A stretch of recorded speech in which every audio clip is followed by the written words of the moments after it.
Welcome to One on One with Jane. I'm your host, and today I have Jacob on my show. He's actually a writer, and he's writing a book now. So, what actually got you into writing? It's just something I was always interested in. I met some authors, and then actually in the first grade, I won Young Authors in the state of Michigan, and it's just something I've always done. I don't just like telling a story. Okay. Do you actually draw from experience writing? Yeah, actually, my current project, which is a book I'm working on called Rise Paladin, um, comes from kind of my background of being in the military. I was in the Army for 10 years and spent a deployment in Afghanistan. And it started out as kind of a therapy session, and then it's turned into quite the project. Um, are you writing real names or fake names? So it's all made up. The characters and whatnot are my own world.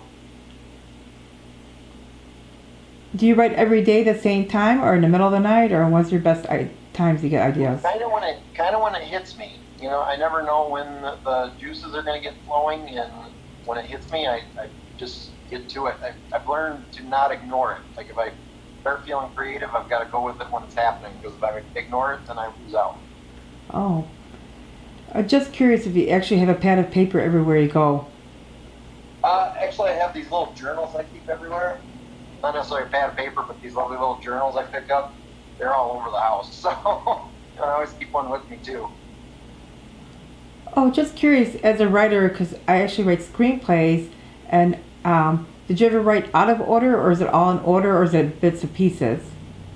So with the books, other than unless something comes to me, like if I have a planned chapter and suddenly it comes to me, I write it. I try to write it in order because there's kind of a flow to it. And for me, I feel like I'm watching it in my head like a movie, and I'm writing what I see. So you don't watch the movie out of order necessarily. I mean, I guess you can, but it doesn't work for me. So it's generally in order.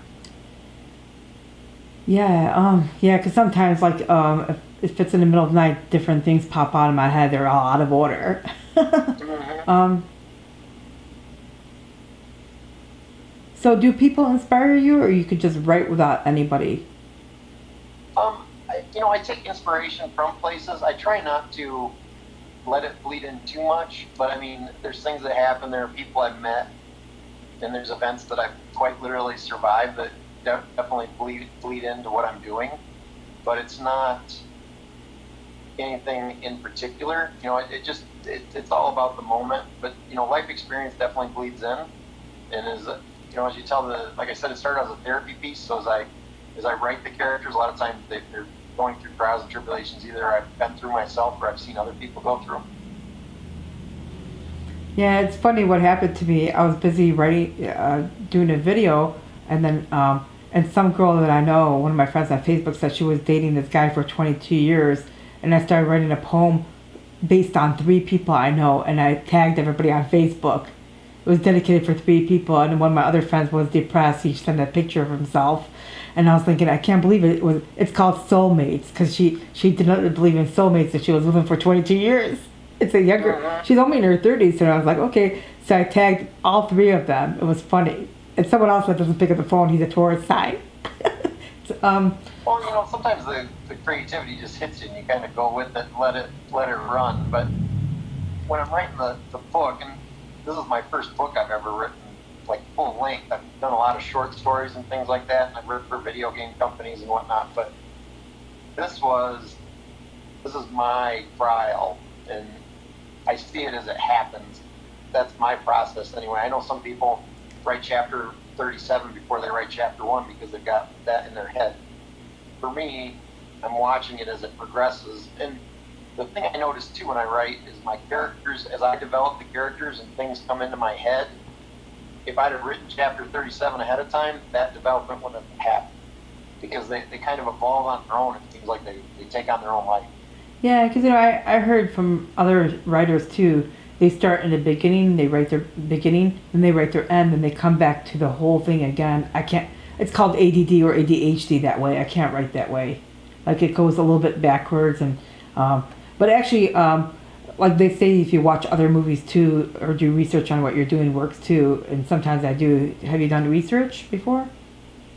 Yeah, and I researched quite a bit for this as well. I mean, it's a superhero sort of genre. I don't use the term superhero throughout it, but A, I research because I don't want to steal people's ideas because everybody seems to have done everything. And B, I do a lot of research because I'm trying to seed it as much in the real world as I can, but then I'm also looking at, myths and beliefs and things like that and tying that in. So there's a lot of research to that. Plus, in the current project, I'm kind of rewritten history, but it helps to know history when you're doing that. Like, to tie things into events that actually happened and modify them because of the way the world is it's fun. Which way are you planning to actually go about selling it? Are you planning to actually do self-distribution or something different? Right now, I'm thinking about self-publishing. I've been through, like I said, I used to write short stories and things like that, and I've been through the querying process and things like that. It's so hard in the industry anymore to get noticed that I feel like self-publishing is probably the best way to go right now. I mean, I've heard people say, well, you self-publish because you don't think you're good enough, and I don't think that's true. You could have a brilliant piece. I don't think Hemingway today could probably get published as easily as he did back when he was there because there's just such an inundation in what publishers are looking for and the way the query process works that I don't think they see everything that could be amazing. So I'm going to self-publish myself. Do you spend more time writing or reading? Writing. I actually, especially when I'm writing, I try to read as little as possible because I don't want the other writers to bleed into my project. Like, I appreciate them and I love what they do, but there's that tendency where you see a certain verbiage or a certain format and your brain starts to think in that format, and I don't want to do that. I want to stay on my own path. Yeah, I know that feeling. It's because I feel like my reading skills are like 80% because only when I'm doing research I actually read. And if someone posts something on social media and if it's too negative, I don't read it, I skip over. So I just do my research like for certain film festivals or anything. Marijuana, I'm not a smoker, I do my research. So I just try to cover what I can. Uh, are there any writers in your family? Yeah, actually, my father is a writer, but we're on different. He writes hunting and fishing articles. Actually, he's been doing it for almost 40 years. Oh.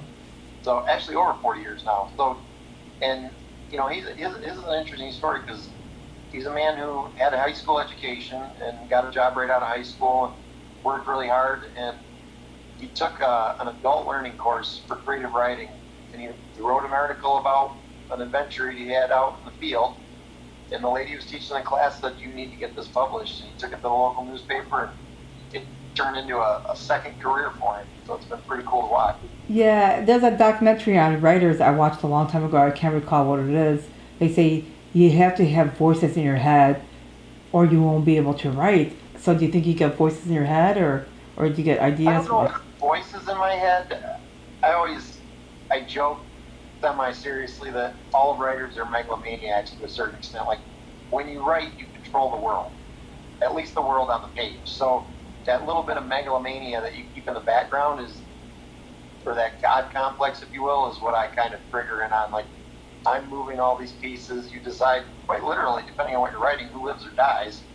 And it's an interesting process, but you got to kind of embrace it.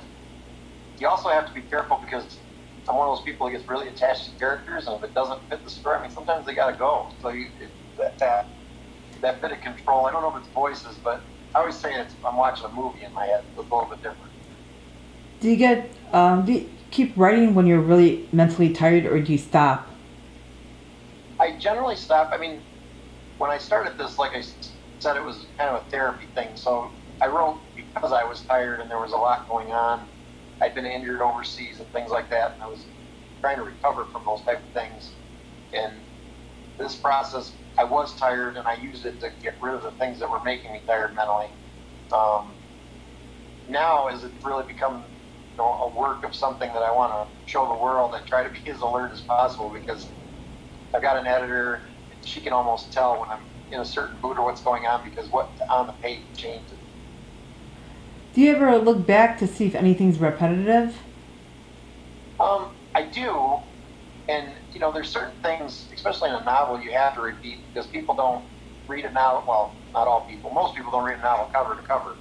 So you do repeat certain aspects and review certain things that happen, but I try not to repeat too much. The biggest thing I think is when we look at people with certain behaviors that are repeated, how you present those to the audience. Because for the audience, I think it can become boring, but it's also important to the character development. If they're going through a certain thing over and over and over again, like post-traumatic stress or something like that, and how they deal with it, it needs to be presented more than once. It's not a one-time event, but how you present it, you've got to be careful because you can lose the audience. Yeah, and they say you always have to have something catchy in the beginning. Is your book pretty catchy in the beginning? I think so. It seems like the first chapter, I've had several friends read it to kind of get an opinion, and it seems like the first chapter pulls them in. The funny thing is it's more of an overview of the world that we're going to join, because it's my own world and it doesn't exist anywhere else, so I had to enlighten people as to what it is. But it seems to really grab onto people's attention as to how it moves.